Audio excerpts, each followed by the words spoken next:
Capítulo 10. La manipulación de las elecciones panameñas. Kurt Muse. Comandante, dijo emocionado uno de mis ayudantes irrumpiendo en mi oficina un día de 1988. Tenemos un gringo y tiene todo tipo de equipo de radio y documentación en inglés. El gringo era un joven estadounidense empleado por el gobierno de los Estados Unidos llamado Kurt Muse. Su misión era montar una operación clandestina de radio e informática para subvertir las elecciones panameñas del 7 de mayo de 1989. El descubrimiento de Muse y su instalación secreta no solo fue un golpe para nuestro servicio de inteligencia, sino también fue una oportunidad especial para arrojar luz sobre lo que Estados Unidos realmente estaba tramando. Para mí, la acción encubierta de Estados Unidos equivalía al allanamiento del Watergate o al robo de los papeles del Pentágono en Estados Unidos. Reagan y Bush habían sido sorprendidos infraganti violando nuestra soberanía. Y más que cualquier otra cosa que pueda decir sobre el incidente, tengo que admitir un hecho serio. Nuestro mal manejo de la captura de Kurt Muse fue un error fatal por el cual solo yo debo asumir la culpa. Inmediatamente después de su captura, deberíamos haber protestado ante todos los foros internacionales del mando y luego pospuesto las elecciones debido a la intromisión de Estados Unidos. Muse había llegado a Panamá quizás 1 o 2 meses antes de su captura. Rápidamente comenzó a probar equipos de radio. Comenzamos a recibir indicaciones de que nuestras comunicaciones militares estaban siendo manipuladas. Nos dispusimos a rastrear la fuente, pero nos dimos cuenta de que no teníamos las habilidades ni la experiencia para hacer el trabajo. Buscamos consejo consultando con los cubanos, israelíes y alemanes orientales. Recogimos el equipo necesario que necesitábamos y enviamos equipos para cursos de capacitación rápida en esos países para aprender las últimas técnicas para atrapar invasores de alta tecnología. Nuestros hombres regresaron después de algunas semanas con el equipo y las habilidades para rastrear a los culpables. Luego, los norteamericanos, en medio de su bochorno, al conocerse el asunto Muse, trataron de desviar la atención de su actividad ilegal sembrando el cuento de que los cubanos fueron los responsables de atrapar a Muse, como diciendo que los panameños no tenían la inteligencia y saber qué hacer para hacerlo. Pero esto no era cierto. Los panameños hicieron el trabajo solos y estábamos muy orgullosos de nuestro logro. Localizar las señales de radio fue relativamente fácil, ya que la ciudad de Panamá se encuentra en un terreno plano. El método consistía en enviar equipos de vigilancia en varios equipos y comenzar a dar vueltas por la ciudad, escuchando los canales descarriados, seleccionando siempre el momento más probable para que se produjera la interferencia. El equipo de vigilancia, a pesar de su importancia y presagio, operaba en secreto por temor a ser detectado por los estadounidenses. Para evitar filtraciones, ni siquiera nuestros propios oficiales de inteligencia G2 sabían de sus operaciones. En poco tiempo, anotaron un éxito. Se habían encontrado las señales de interferencia. Luego, los monitores comenzaron a correr en círculos concéntricos cada vez más pequeños hasta que redujeron su objetivo a 3 rascacielos en la sección Cangrejo de la ciudad. Minuciosamente, mantuvieron la vigilancia hasta que llegaron a un edificio, luego a un apartamento individual. Dentro había un hombre muy asustado que dijo llamarse Kurt Muse. Fue atrapado con los puños fríos y las manos en la masa. Encontramos papeleo con planos para la operación, equipo de antena, equipo sofisticado que fácilmente podría disfrazarse dentro de un estuche de guitarra. A los minutos me llegó la notificación. Muse era importante, eso quedó claro de inmediato. No era un espía en absoluto, en realidad, solo un especialista en comunicaciones enviado con el equipo necesario. Nunca lo vi en persona, pero recuerdo mi impresión al verlo en la televisión. Alto, delgado, con una mirada aterrorizada. No tenía armas ni protección. Varios cómplices estaban ausentes cuando tomamos el edificio y se escabulleron del país. No tenía nada ni nadie a quien recurrir, ya que oficialmente los estadounidenses querían fingir que no existía. Pero Muse pudo describir toda la operación y teníamos muchas pruebas que respaldaban lo que tenía que decir. Todo un hallazgo.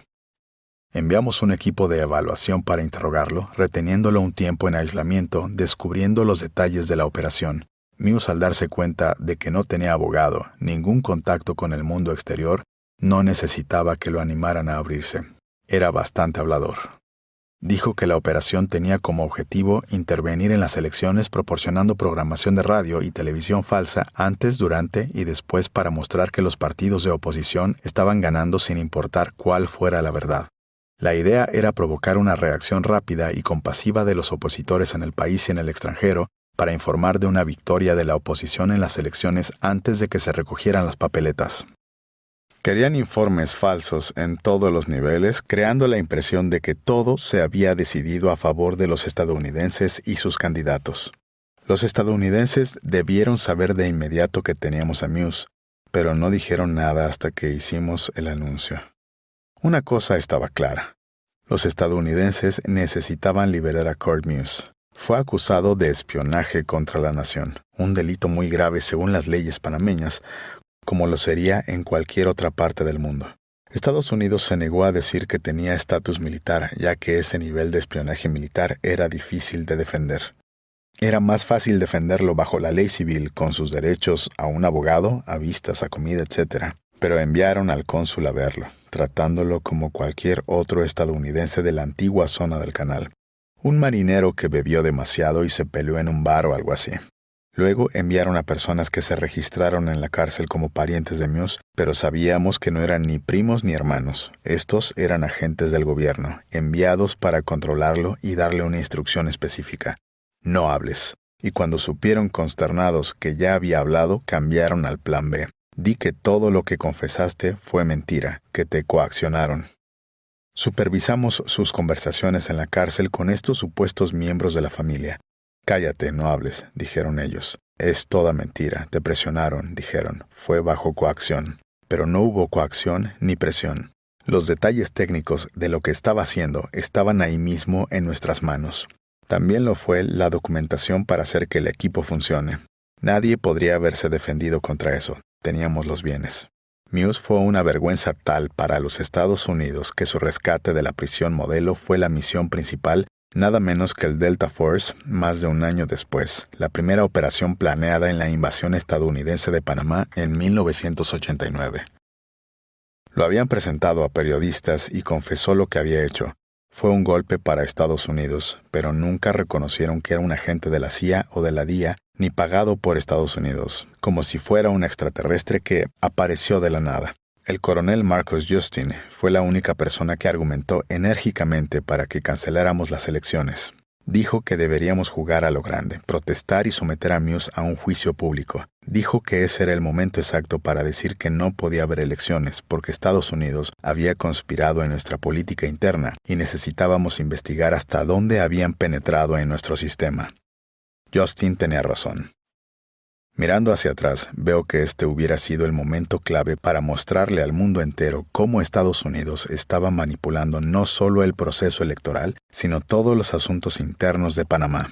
Calculé mal al no denunciar a los Estados Unidos con más fuerza junto con toda la evidencia que habíamos reunido. Podríamos haber apelado a la comunidad internacional, luego cancelado las elecciones y exigir sanciones internacionales contra lo que Estados Unidos nos estaba haciendo. Y no decidí hacerlo. ¿Por qué? Porque pensé que el pueblo panameño entendería esa flagrante injerencia en nuestras vidas y votaría en contra de los candidatos que apoyaba Estados Unidos. Eso era lógico hasta donde llegaba, pero no estaba tomando en cuenta qué más nos tenían reservados los estadounidenses.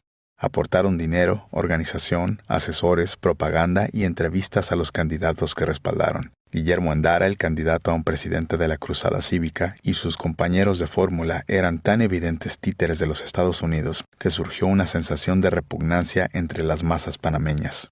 Si los estadounidenses estaban tan seguros como decían que el candidato del gobierno, Carlos Duque, podría ser derrotado fácilmente por Endara, ciertamente no lo demostraron.